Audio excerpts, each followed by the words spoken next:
Estudo sobre o corpo causal no Tratado sobre um Fogo Cósmico. Sobre a construção do corpo causal.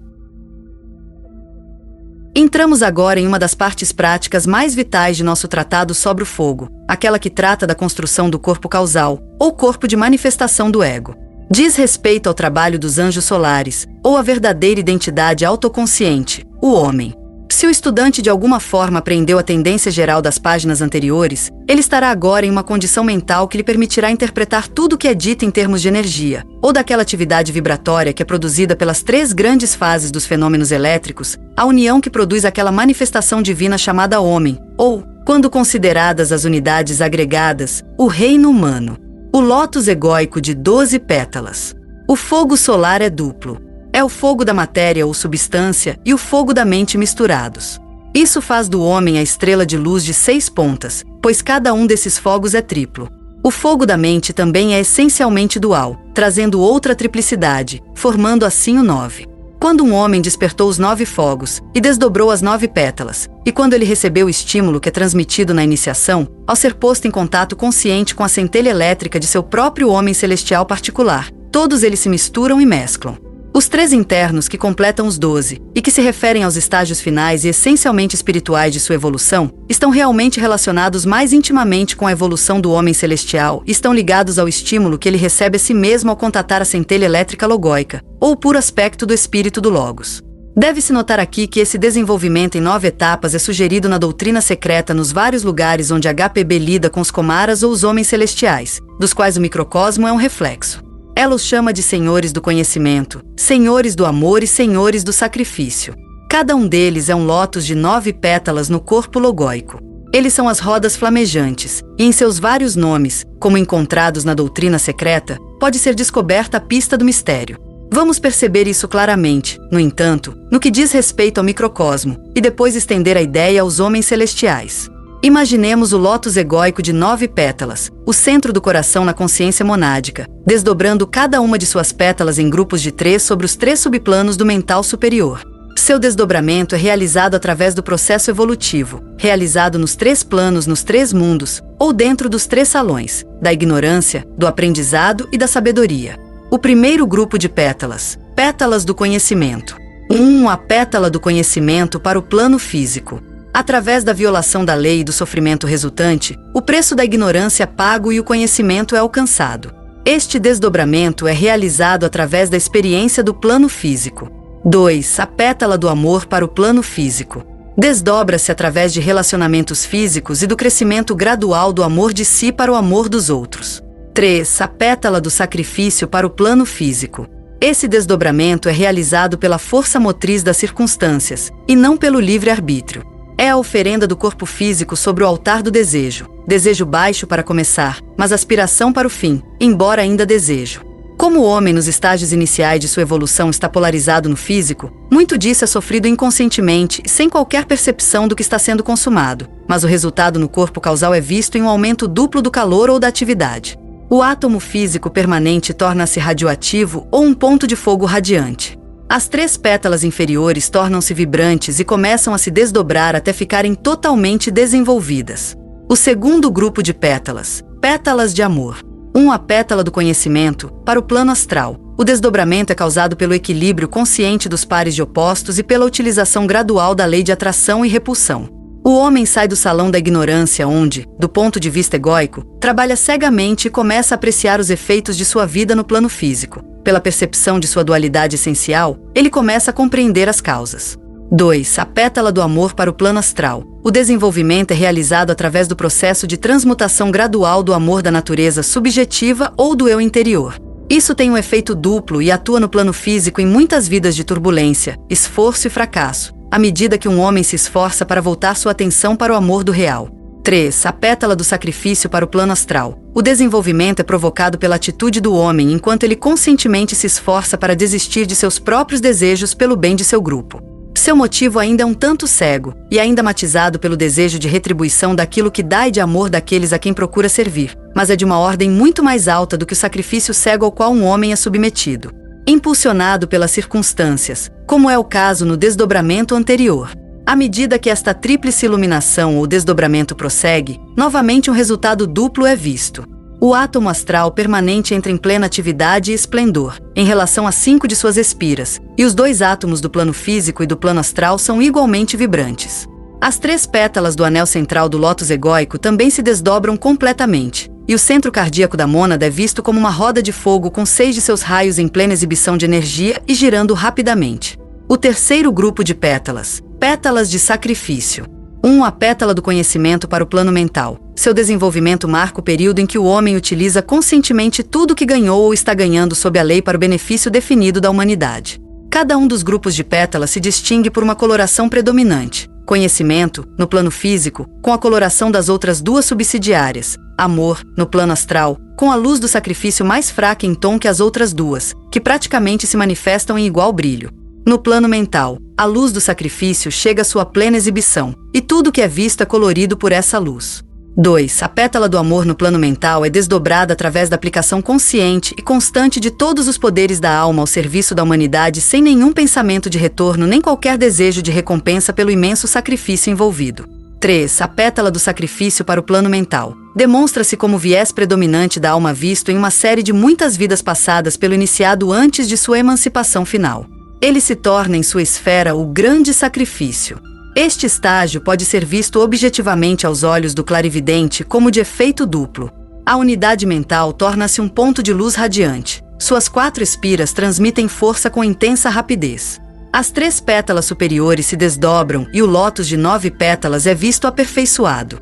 O corpo causal é então, expresso em termos de fogo, um centro ardente de calor, irradiando para seu grupo calor e vitalidade. Dentro da periferia da roda egóica podem ser vistos os 9 raios girando com intensa rapidez, e após a terceira iniciação, tornando-se quadridimensionais, ou as rodas giram sobre si mesmas.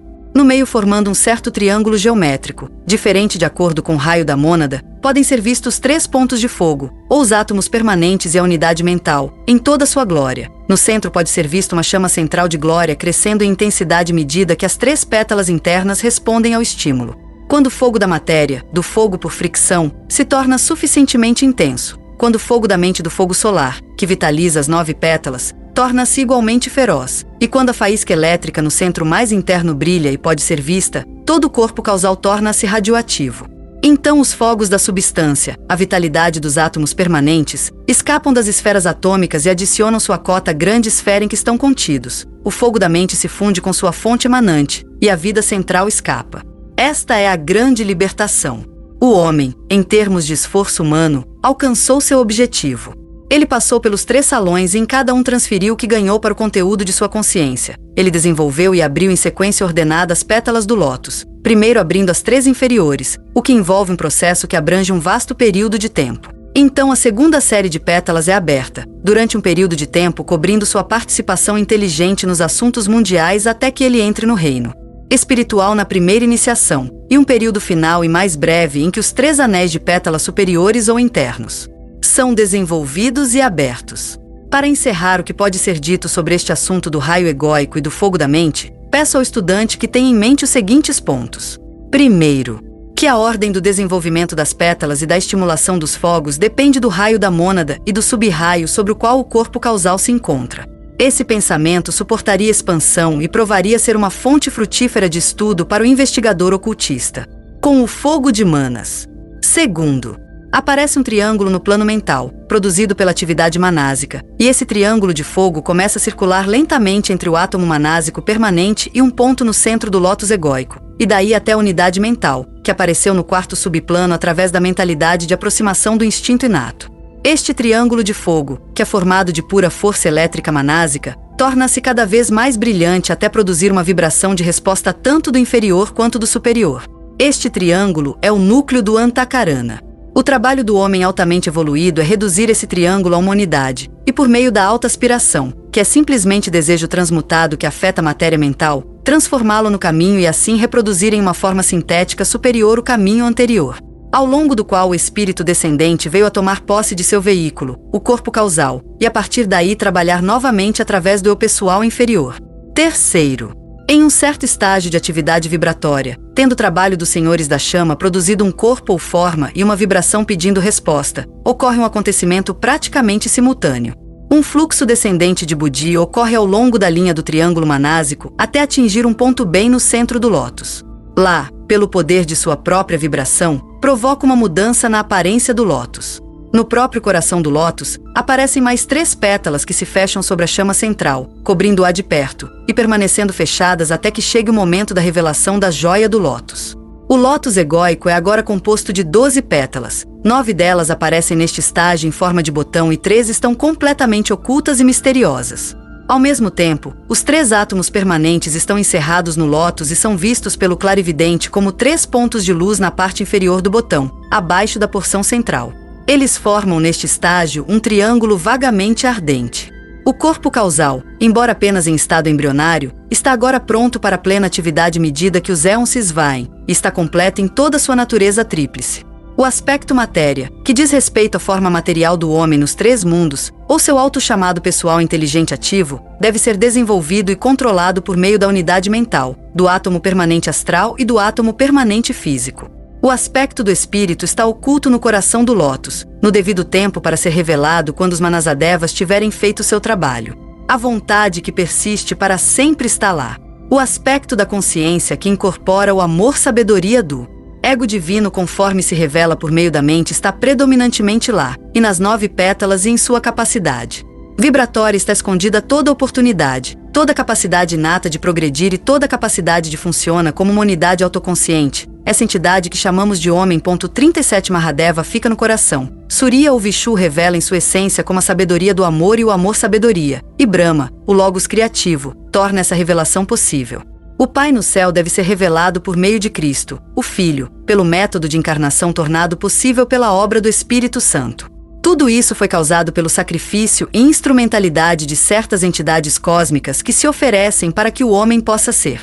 De sua própria essência, eles emitem o que é necessário para produzir o princípio individualizante, o que chamamos de autoconsciência, e assim permitem ao Espírito Divino entrar em vida mais plena por meio da limitação pela forma, por meio das lições aprendidas através de uma longa peregrinação e através da assimilação de múltiplas existências.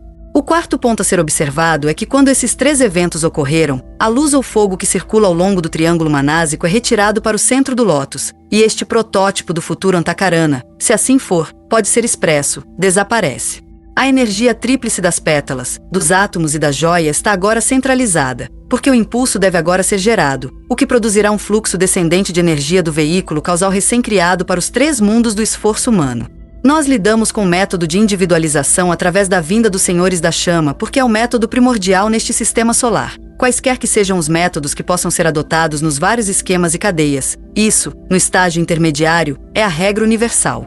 As condições kármicas relacionadas a um logos planetário podem efetuar modificações e colocar em ação Manasadevas cuja atividade pode não ser a mesma em detalhes de trabalho, mas os resultados são sempre semelhantes, e os egos divinos em seus corpos causais têm instrumentos análogos para trabalhar. Nós lidamos com o método de individualização através. Um ponto final que é de profundo significado é que os Agnisvatas constroem as pétalas de sua própria substância, que é a substância energizada pelo princípio da individualidade, ou Ahankara. Eles passam a energizar os átomos permanentes com sua própria força positiva, de modo a trazer a quinta espirila no devido tempo em plena atividade e utilidade. Toda possibilidade, toda esperança e otimismo, e todo sucesso futuro estão escondidos nesses 2 pontos. Os Manasadevas são eles próprios energizados pela força do plano mental cósmico, uma força que está em operação desde a individualização do logo solar em kalpas distantes. Eles, em sua natureza corporativa, encarnam a vontade ou propósito do Logos, e são os protótipos cósmicos de nossos anjos solares. Os anjos solares no plano mental do sistema incorporam tanto dessa vontade e propósito quanto o Logos pode trabalhar em uma única encarnação e como eles, em seus grupos, podem desenvolver. Eles trabalham, portanto, por meio de grupos egóicos e principalmente, após a individualização, sobre as unidades mentais das identidades separadas que vão para o eleitorado dos grupos. Este é o trabalho secundário deles.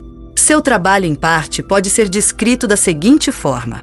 Principalmente, eles trazem a união do ego divino e do eu pessoal inferior. Isso foi tratado.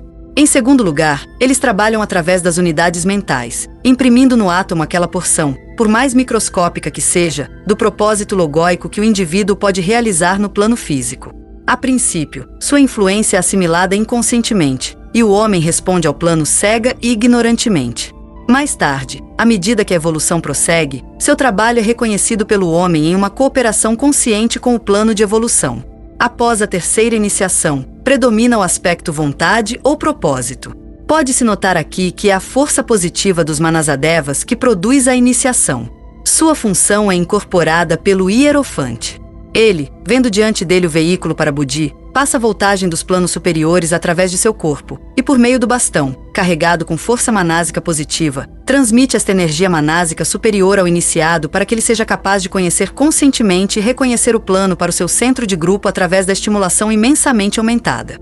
Essa força desce do átomo manásico permanente via Antakarana e é direcionada para qualquer centro que o Hierofante, sob a lei, veja que deve ser estimulado. Ele estabiliza a força e regula seu fluxo à medida que circula por todo o lótus egóico, de modo que, quando o trabalho de desdobramento for realizado, o sexto princípio no coração do lótus possa ser revelado. Após cada iniciação, o lótus é mais desdobrado. E a luz do centro começa a brilhar, uma luz ou fogo que finalmente queima através das 3 pétalas consagradas. Permite que toda a glória interior seja vista, e o fogo elétrico de espírito a ser manifestado. Quando isso ocorre no segundo subplano do plano mental, onde o lótus egóico está agora situado, uma estimulação correspondente ocorre na substância densa que forma as pétalas ou rodas dos centros nos níveis astral e etérico. Certos centros nos corpos logóico e planetário também são estimulados e os raios, se assim pode ser expresso, tornam-se radioativos. É esta radiação que eventualmente trará a atividade consciente do grupo, que levará à interação entre os planetas, e que, sob a lei da atração e repulsão, ocasionará a síntese final. Em níveis extrasistêmicos ou cósmicos, o processo de individualização produz uma atividade correspondente no corpo egóico do Logos, e, portanto, um aumento da vibração naquele centro no corpo do de quem nada pode ser dito, que nosso Logos representa. Também produz uma reação ou reconhecimento oculto no protótipo do septenato, ou no 7 rishis da Ursa Maior, e essa reação nos círculos cósmicos persistirá até o final do Mahamanvantara, quando o Logos é libertado, mesmo embora temporariamente, da existência no plano físico. Também provoca uma liberação de força do plano mental cósmico que é de caráter cíclico. Nesta ronda, a quarta, a força máxima desse ciclo foi sentida na terceira raça raiz. Na próxima ronda, durante a quarta raça raiz, e por um período muito breve, um novo ciclo atingirá seu zênite e abrirá novamente a porta da individualização para permitir a entrada de certos egos muito avançados que estão buscando encarnação para realizar um trabalho especial. Esta ronda não fornecerá órgãos adequados às suas necessidades. A próxima ronda pode fazê-lo se os planos prosseguirem conforme o previsto. Neste caso, os Manasadevas em questão não individualizarão os homens animais como na ronda anterior, mas estimularão o germe mental naqueles membros da atual família humana que, como diz HPB, embora aparentemente homens, não tenham a centelha da mente. Nos próximos 700 anos, essas raças aborígenes baixas praticamente morrerão e não irão, nesta ronda, reencarnar. Eles serão rejeitados. Na próxima ronda, a oportunidade ocorrerá novamente, e os Manasadevas renovarão novamente seu trabalho de formação de núcleos individualistas para o desenvolvimento da autoconsciência. Os egos aguardando oportunidade não entrarão, é claro, até que o tipo humano daquela era seja suficientemente refinado para seu propósito. Eles estão preocupados com o desdobramento da sexta pétala do lótus egóico-logóico, e são de tal natureza que mal podemos concebê-los. Eles estão na linha dos Budas da atividade, mas os mencionados acima são gratuitos para este Mahamanvantara, enquanto esses egos em particular ainda têm algo para resolver. Eles só podiam entrar no meio da quinta ronda, e eram um grupo de iniciados que detiveram sua própria evolução, tecnicamente falando, para assumir um trabalho especial no planeta Vulcano. Portanto, eles devem retornar para continuar e completar o que foi deixado de fazer. Devido aos resultados de sua experiência em Vulcano, o veículo físico necessário é de tal ordem que eles não poderiam neste momento, e nesta ronda, encarnar sem desastre. O período de Pralaya entre 2 encarnações. Esta é de natureza tríplice e afeta a substância dos 3 veículos, físico, astral e mental, reduzindo a forma sua substância primitiva e dissipando sua estrutura atômica. A energia do segundo aspecto, o do construtor da forma, é retirada pela vontade do ego, e os átomos que compõem a forma se dissociam uns dos outros, e são resolvidos no reservatório da essência a ser recuperado. Recolhidos novamente quando a hora bater. Essa condição é ocasionada gradualmente por estágios dos quais estamos cientes. O primeiro estágio é a retirada da força vital no veículo etérico do corpo físico denso tríplice, denso, líquido e gasoso, e a consequente cair na corrupção e se tornar disperso pelos elementos. O homem objetivo desaparece e não é mais visto pelo olho físico, embora ainda em seu corpo etérico. Quando a visão etérica for desenvolvida, o pensamento da morte assumirá proporções muito diferentes. Quando um homem pode ser visto funcionando em seu corpo físico etérico pela maioria da raça, a queda do corpo denso será considerada apenas uma liberação. O próximo estágio é a retirada da força vital do corpo etérico ou espiral e sua desvitalização. A bobina etérica é apenas uma extensão de um aspecto do sutratma ou fio, e este fio é fiado pelo ego de dentro do corpo causal da mesma forma que uma aranha fia um fio. Ele pode ser encurtado ou estendido à vontade, e quando o período de pralaya foi decidido, este fio de luz, ou de fogo solar, observe a palavra solar, é retirado e recolhido de volta ao subplano atômico, onde será ainda vitalizado o átomo permanente e mantenha-o conectado dentro do corpo causal. Os impulsos vitais são então, no que diz respeito ao plano físico, centralizados dentro da esfera atômica. O terceiro estágio é a retirada da força vital da forma astral para que ela se desintegre de maneira semelhante e a vida seja centralizada dentro do átomo astral permanente. Ganhou um aumento de vitalidade através da existência no plano físico e adicionou cor através da experiência astral. O estágio final para o átomo humano é sua retirada do veículo mental. As forças vitais após essa abstração quádrupla estão inteiramente centralizadas na esfera egóica. O contato com os 3 planos inferiores ainda é inerentemente possível por meio dos átomos permanentes, os centros de força dos 3 aspectos da personalidade. A natureza de pralaya. Podemos ver pralaya como trabalho de abstração e como método que traz a forma sob o aspecto destruidor do espírito, trabalhando sempre sob a lei da atração, da qual a lei da síntese é apenas um ramo. A lei básica do sistema é aquela que governa a relação de todos os átomos com o agregado de átomos, e do eu com o não eu. É, do ponto de vista oculto, a mais poderosa demonstração de força no sistema, e se a lei inconcebivelmente deixasse de funcionar, instantaneamente o sistema e todas as formas nele, planetárias, humanas e outras deixariam de existir. Por um ato de vontade, os esquemas planetários persistem. Por um ato de vontade, o sistema é. Por um ato da vontade egóica, o homem aparece. Quando a vontade do Logos, do homem celestial e do ego divino humano se volta para outros fins, a substância de seus veículos é afetada e a desintegração começa. Os 5 tipos de pralaya que dizem respeito à unidade humana são os seguintes. O período de pralaya entre 2 encarnações.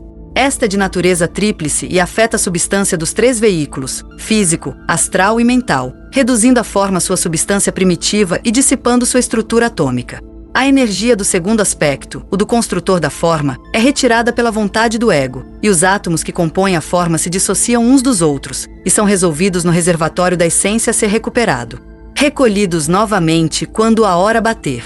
Essa condição é ocasionada gradualmente por estágios dos quais estamos cientes.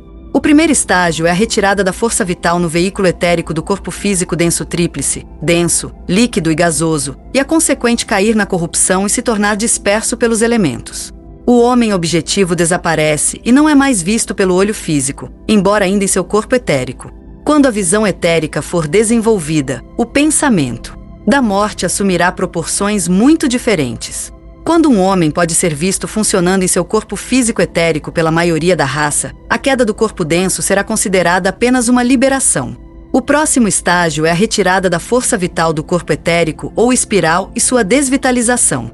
A bobina etérica é apenas uma extensão de um aspecto do sutratma ou fio, e este fio é fiado pelo ego de dentro do corpo causal da mesma forma que uma aranha fia um fio. Ele pode ser encurtado ou estendido à vontade, e quando o período de pralaya foi decidido, este fio de luz, ou de fogo solar, observe a palavra solar, é retirado e recolhido de volta ao subplano atômico, onde será ainda vitalizar o átomo permanente e mantê-lo conectado dentro do corpo causal. Os impulsos vitais são então, no que diz respeito ao plano físico, centralizados dentro da esfera atômica. O terceiro estágio é a retirada da força vital da forma astral para que ela se desintegre de maneira semelhante e a vida seja centralizada dentro do átomo astral permanente. Ganhou um aumento de vitalidade através da existência no plano físico e adicionou cor através da experiência astral. O estágio final para o átomo humano é sua retirada do veículo mental. As forças vitais após essa abstração quádrupla estão inteiramente centralizadas na esfera egóica. O contato com os 3 planos inferiores ainda é inerentemente possível por meio dos átomos permanentes, os centros de força dos 3 aspectos da personalidade. Em cada encarnação, as forças vitais ganharam através da utilização dos veículos. Uma atividade aumentada, que é armazenada no átomo físico permanente. Uma coloração adicional, que é armazenada no átomo astral permanente. Uma qualidade desenvolvida de força ou propósito em ação, que é armazenada na unidade mental. Estes são forjados na faculdade no Devachan. Devachan é um estado de consciência, refletindo, na vida da personalidade, aquele estado superior que chamamos de consciência nirvânica e que é provocado pela ação egóica. É apenas um reflexo obscuro nas unidades separadas e, portanto, tingidas de egoísmo e prazer separativo, da condição grupal chamada nirvânica. Nesse estado elevado de consciência, cada identidade separada, embora autorrealizada, compartilha a realização do grupo, e aí reside a felicidade da unidade. A separação não é mais sentida, apenas a unidade e a unidade essencial são conhecidas. Portanto, como se pode deduzir naturalmente, não há Devachan para o homem selvagem ou pouco evoluído, pois eles não merecem e não têm a mentalidade de realizá-lo. Daí, portanto, a rapidez de suas encarnações e a brevidade do período pralaico. Há pouco em seu caso para o ego, em seu próprio plano, assimilar no resíduo das encarnações. Portanto, o princípio vital se retira rapidamente da forma mental, com o resultante impulso do ego de reencarnar. Quase imediatamente. Quando a vida da personalidade foi plena e rica, mas ainda não atingiu o estágio em que o eu pessoal pode cooperar conscientemente com o ego, passam-se por períodos de nirvana da personalidade, cuja duração depende do interesse da vida e da capacidade do homem de meditar sobre experiência. Mais tarde, quando o ego domina a vida da personalidade, o interesse do homem é elevado a níveis mais elevados, e o nirvana da alma torna-se sua meta. Ele não tem interesse no Devachan. Portanto, aqueles que estão no caminho, ou caminho probatório, ou caminho da iniciação, não vão, via de regra, para o Devachan, mas a encarnação imediata torna-se a regra no giro da roda da vida. Desta vez é provocada pela cooperação consciente do ser pessoal com o ser ou ego divino. O período entre os ciclos egóicos. Aqui se esconde o mistério das 777 encarnações e diz respeito à relação da unidade com seu grupo no plano egóico, anterior ao desdobramento da quinta pétala. Diz respeito ao homem no período entre o estágio selvagem e o do discípulo, quando ele é um homem médio, mas ainda nas duas salas. O mistério de todas as raças raiz está aqui, e os ciclos egóicos coincidem com a construção de formas raciais e civilizações. Um homem reencarnará repetidas vezes nas várias sub-raças de uma raça raiz até que um certo ciclo seja coberto. Então ele pode passar por uma condição pralaica até que em uma raça raiz posterior, e às vezes muito posterior, ele responda ao seu chamado vibratório, e o impulso egóico para encarnar será novamente sentido. Para ilustrar isso, devemos ter em mente que a humanidade mais avançada de hoje não encarnou até a quarta raça raiz. Esses ciclos são um dos mistérios da iniciação, embora um dos mistérios anteriores, e são revelados na segunda iniciação, pois permitem ao iniciado compreender sua posição, ver um pouco a natureza do impulso kármico e ler seu próprio registro. Na luz astral, estes podem ser considerados os dois períodos pralaicos menores e dizem respeito principalmente à vida nos três mundos. Em seguida vem o período em que o homem alcançou a liberdade. Um homem, neste estágio, conseguiu, sob a lei, abstrair a si mesmo, a alma liberta, da matéria dos três mundos. Ele usou e trabalhou com a substância dévica e obteve todo o contato vibratório possível, e garantiu todas as realizações e revelações pretendidas. Ele não pode mais ser mantido preso pelos devas. Ele é livre até que, consciente voluntariamente, e em outra ronda, possa retornar como membro de uma hierarquia para continuar seu trabalho de serviço à humanidade pouco evoluída daquele tempo distante.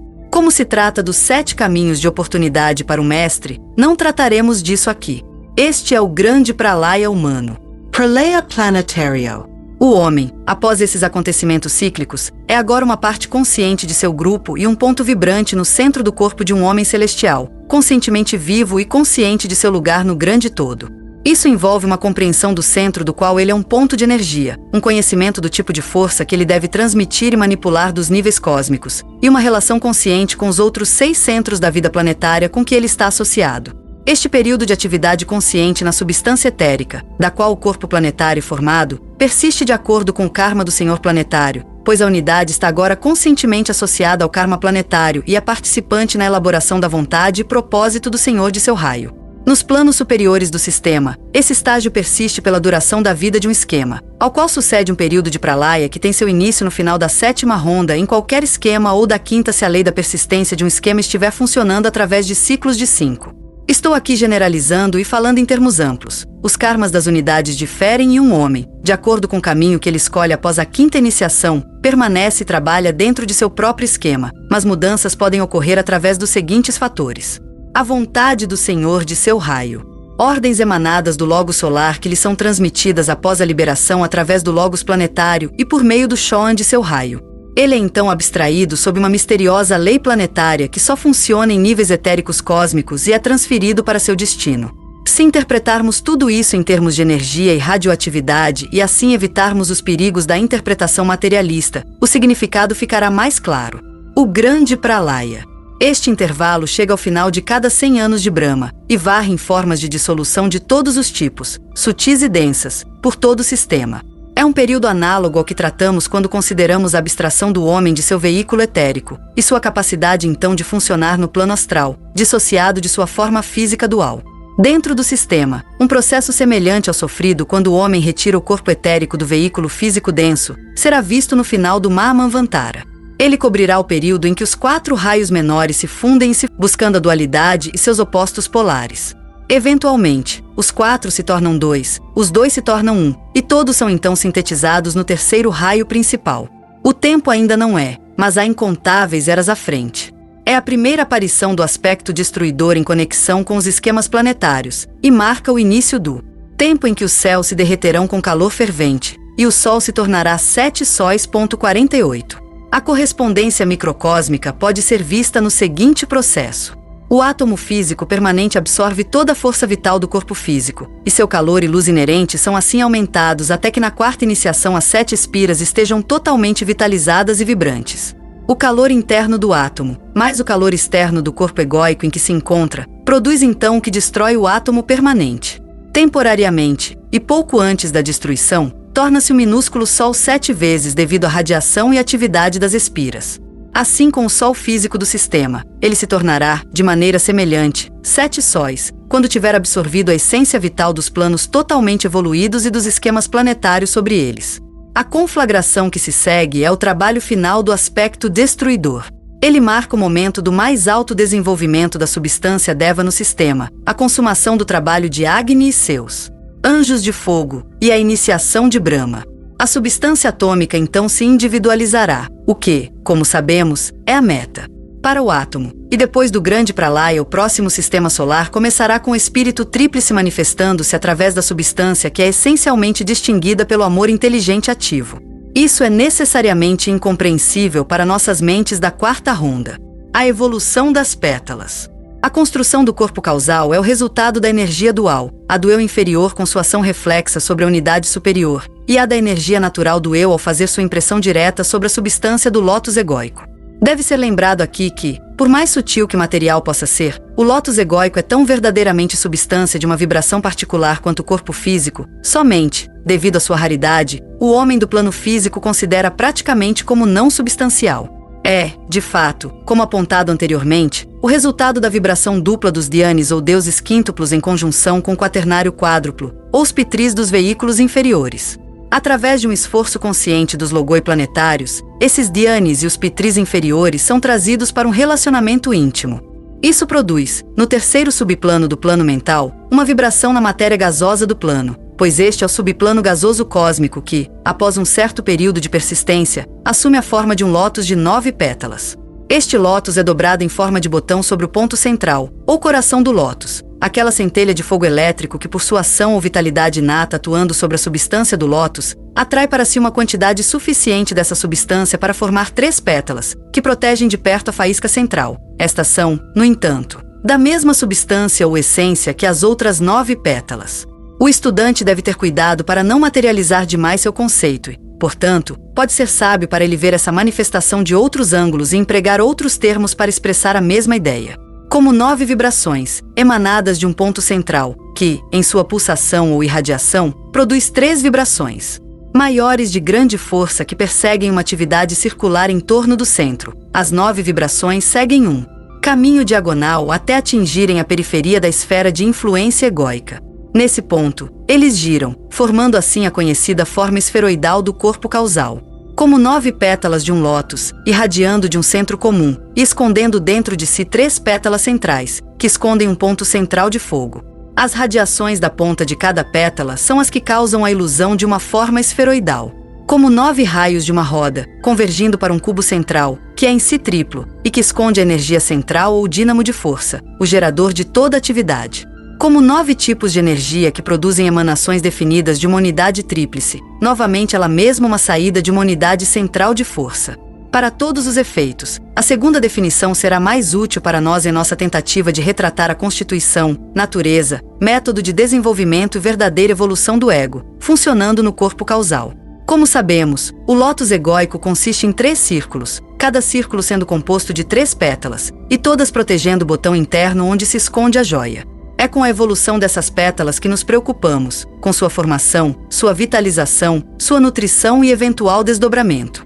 Será útil para o estudante neste estágio lembrar que estamos lidando principalmente com o desenvolvimento do segundo aspecto no homem, o aspecto amor-sabedoria, e estamos considerando apenas secundariamente o terceiro aspecto, o da atividade que encontra seus centros energizantes.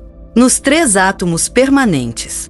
Sacrifício é a faculdade que será dele no futuro, que ele inteligentemente focalizará através do centro da cabeça mais alto e assim aplicará.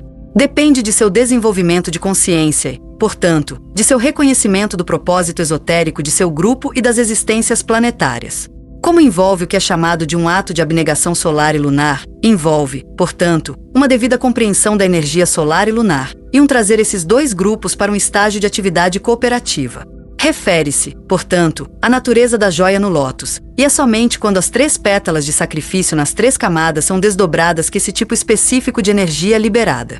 Os senhores lunares dos 3 corpos foram controlados e sua vibração sincronizada, de modo que o grande ato de sacrifício os encontre prontos para o processo final de renúncia.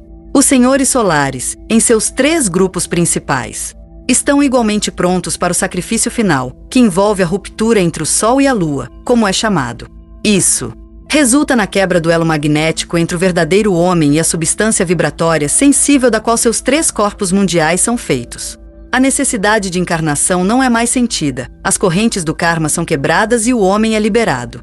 Os senhores lunares retornam ao seu próprio lugar, como o cristão expressa, Satanás está preso por 1000 anos, isso significando apenas que a paz pralaica é o destino dessas entidades até o retorno da oportunidade manvantárica. O sacrifício final envolve também o desaparecimento do triângulo inferior, ou o corte da conexão entre os 3 átomos permanentes na parte inferior do corpo causal ou lótus egóico, e a unidade central de energia.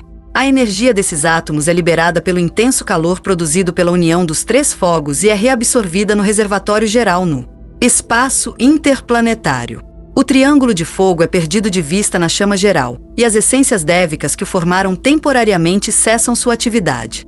Novamente, os anjos solares completam seu sacrifício inicial por um final, e se oferecem sobre o altar de fogo. O corpo causal é completamente destruído. Os 4 grupos inferiores de pitris solares retornam ao coração do Sol subjetivo, ou ao centro mais íntimo do sistema de onde vieram, enquanto os 3 grupos superiores são carregados, pela força e energia geradas na fornalha ardente chamas, e através do estímulo produzido pelo resplendor da joia central, direto para o Sol espiritual central, ali para permanecer até que outro Kalpa os chame para se sacrificarem, desta vez como logoi planetários. O estudante deve ter em mente que ao pensar nos pitris, ele deve sempre pensar em termos de grupo. Os pitris que formaram o corpo egóico de um ser humano não formam, sozinhos e isolados, logoi planetários. Os 49 grupos de fogos solares envolvidos na grande obra são os mencionados, e eles se tornam os 49 logoi planetários em conexão com 7 sistemas solares. Neles está escondido o mistério dos 3 que se tornam os 16, unidos ou sintetizados pelo 17º, uma correspondência nos níveis cósmicos do 7 com a 8ª esfera.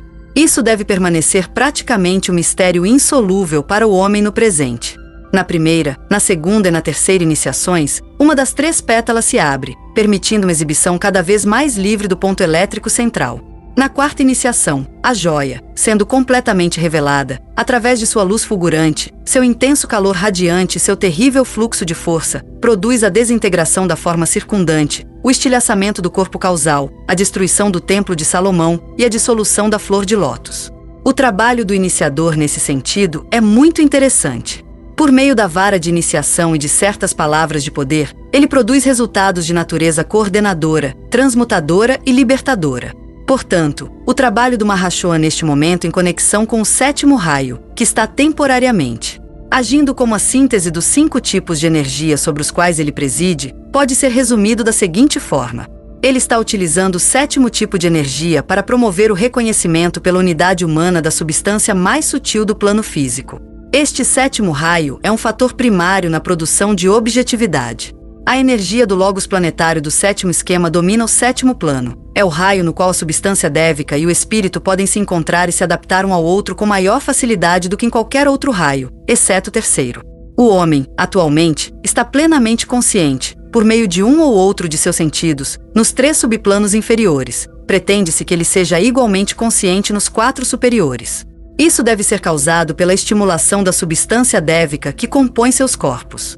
Isso será realizado através da vontade dinâmica dos devas transmissores à medida que energizam os devas manipuladores, e assim, afetam as miríades de vidas inferiores que compõem o corpo do homem, e também por uma maior capacidade de resposta do homem ou pensador residente ao contato feito em seu corpo. Essa percepção aumentada será provocada pelo despertar da quinta espirila, pelo desdobramento da quinta pétala no lótus egóico e pela abertura gradual do terceiro olho através da atividade desperta e uniforme de 5 fatores: o centro no base da coluna, os 3 canais da coluna vertebral e a glândula pineal.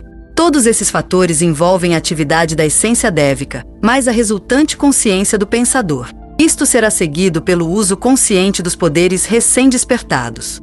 Desta forma, a estreita inter-relação e interdependência das 2 linhas de evolução torna-se magnificamente aparente. O Mahashohan está trabalhando especificamente neste momento, em cooperação com Manu, com os devas do subplano gasoso. Isso está em conexão com o trabalho de destruição que eles devem efetuar até o final desta raça raiz, a fim de liberar o espírito de formas constrangedoras.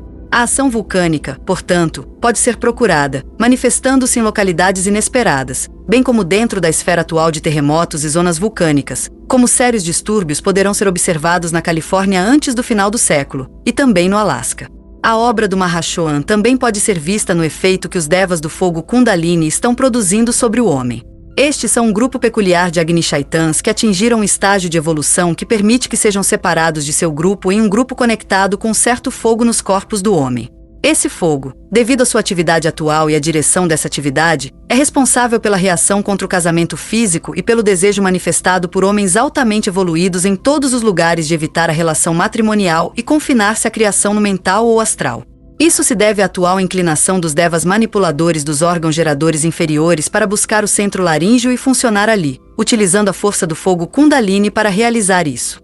Tudo isso está sob a lei da evolução, mas no interim entre causa e efeito justificado pode ser visto muito dano, evasão da lei e consequente sofrimento.